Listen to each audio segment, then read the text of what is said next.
सबसे पहले तो इस बारे में बताइए, आज आपको जो अवार्ड मिला है, क्या कुछ बताना चाहेंगे? चैम्पियंस ऑफ चेंज का अवार्ड का कॉन्सेप्ट है, जो मैंने सुना कि थर्ड टाइम ऑर्गेनाइज हो रहा है और गोवा में हो रहा है। और इतना मुझे उम्मीद नहीं थी कि आज के जो समय चल रहा है उस हिसाब से इतना भव्य कार्यक्रम आयोजित होगा, इतने लोग आएंगे, इतने गणमान्य लोग आएंगे। और देखिए, अवार्ड्स तो मुझे बहुत सारे मिलते आए हैं पिछले कई सालों। मुझे गाते हुए 44 ईयर्स हो जाएंगे इस साल।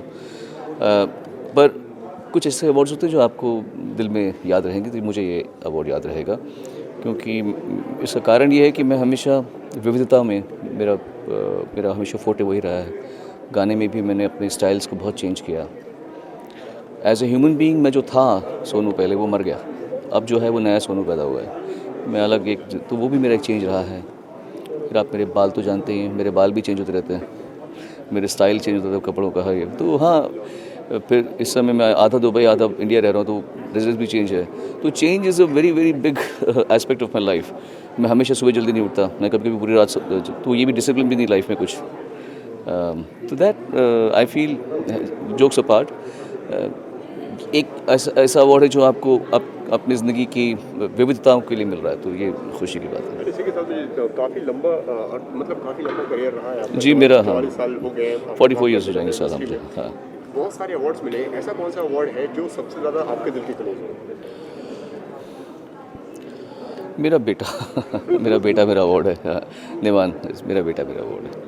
एंड इसी के साथ तो सोशल चेंज की बात हो रही है। काफ़ी लॉकडाउन में काफ़ी लोग जिस तरीके से काफ़ी लोग मदद के लिए आगे आए, उन पर आप क्या कहना चाहेंगे, उस पर आप क्या कहना चाहेंगे? बहुत मैं कह रहा हूँ, इस समय तो ऐसी हालत है, जैसे ये मेरे भाई हैं गुलाम मुस्तफ़ा खान साहब, मेरे उस्ताद, उनके बेटे हैं।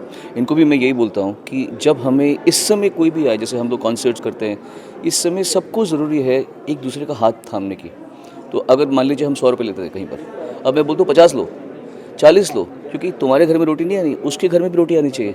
जो इवेंट वाला है या जो खाने दे रहे हैं, जो डांसर्स हैं, जो म्यूजिशियंस, सबकी रोटी आए तो ज़रूरी है। तो इसलिए मैं इस समय तो हर किसी को सबका हाथ थामना है, क्योंकि सब बेचारे जानते हैं कि लोगों के रोज़गार छिन गए हैं, लोगों के पास काम नहीं है, लोग रास्ते पे आ गए हैं, लोग फ्रस्ट्रेशन हो गए। मतलब जिनके पास पैसा है वो डिप्रेस्ड है, क्योंकि उनको ये पता नहीं था कि इसकी कभी रास्ता ऐसे मकाम पे लेकर आएगा कि आपके पास काम नहीं होगा, पैसा है पर काम चाहिए होता है लोगों को, लोग बाहर जा सकें, दोस्तों से मिल सकें।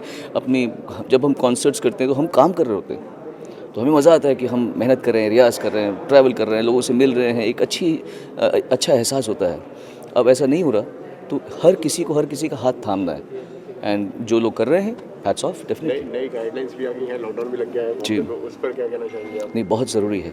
देखिए, पहले मैं भी सोचा था कि क्यों लॉकडाउन लगा रहे हैं, बहुत सारे लोग नहीं ऐसे सोच रहे थे, हम भी सोच रहे थे, हमने भी सोचा कि यार लॉकडाउन की क्या ज़रूरत है। लेकिन अब जब मैं परिस्थिति देख रहा हूँ, हमारे आसपास जो लोग मर रहे हैं, जितने लोग सफ़र कर रहे हैं, ये बहुत ही ख़राब है। ऐसे में गवर्नमेंट के पास कोई अल्टरनेटिव नहीं है, उनके पास यही अल्टरनेटिव कि लॉकडाउन लगाए। बट हाँ, फेयर होना चाहिए, लॉजिक होना चाहिए। अब देखिए, अकेला मैं कार में जा रहा हूँ, मुझे मास्क की क्या ज़रूरत है, ये बेवकूफ़ी है। इस तरह की चीज़ें नहीं होनी चाहिए। अब मैं मेरी फैमिली के साथ में मेरे घर में रह रहा हूँ बिना मास्क लगाए, मेरी फैमिली के साथ में मैं कार में जा रहा हूँ, मास्क लगाना है, ये बेवकूफ़ी है। तो लॉकडाउन अक्ल से, common sense is a very uncommon thing in this country. So common sense के साथ में लॉकडाउन लगाया जाए तो बेटर रहेगा मेरे ख्याल से। Thank you. चलिए, बस।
खुद को बहुत सराहती हूँ, क्योंकि एक सिंगर ही नहीं हूँ बल्कि मैं एक सोशल एक्टिविस्ट भी हूँ और पहले से हूँ, और निस्वार्थ से काम किया है मैंने, कोई स्वार्थ ना रख के। और बहुत सारा काम हुआ है भगवान की दया से मेरे हाथ से। तो अगर ये अवार्ड मुझे दिया गया है तो I think I really humbly deserve it, and I'm thankful to Nandan Jhaji and his whole team, for thinking of me. Thank you so much. Award की अगर बात की जाए, चेंज ऑफ चैम्पियन का ये अवार्ड है, किस तरीके से देखती हैं आप इस अवार्ड को? काफ़ी चेंज भी आया है सोसाइटी में, लोग काफ़ी मदद के लिए भी आगे आए हैं इस लॉकडाउन की अगर बात हो, तो उस पर क्या आपकी राय है? नहीं, मेरी राय बिल्कुल ऐसी है कि जब आप किसी मकाम पे पहुंचते हो और लोग आपको बहुत सराहते हैं, तो आपको क्या करना चाहिए सोसाइटी के लिए, आपने कितना योगदान करना चाहिए। और ये चीज़ जो है वो आप बड़े हों या छोटे हों, ये तो अपने खून में ही होता है। तो पहले से स्कूल से कॉलेज से मैं जानी जाती हूँ एज अ सोशल एक्टिविस्ट, तो वही हूँ और इसी के लिए जी रही हूँ कि समाज सेवा कर सकूँ, देश की सेवा कर सकूँ और हमारी सारी जनता की सेवा कर सकूँ। और लोगों को क्या इंकरेज करना चाहेंगी, क्या कुछ कहना चाहेंगे उनको? लिविंग फॉर, मेरे गुरुदेव श्री श्री रविशंकर जी हैं, हिज होलीनेस ऑलवेज सेज कि आप समाज के लिए जियो, दूसरों के लिए जियो, अपने खुद के लिए जीना बड़ी बात नहीं है, दूसरों के लिए, दूसरों के काम आना यही बड़ी बात है। और इसी के लिए मैं जी रही हूँ, दूसरों के काम आने के लिए, दूसरों को इस दुनिया में और भी स्माइल्स लाने के लिए। वेलकम।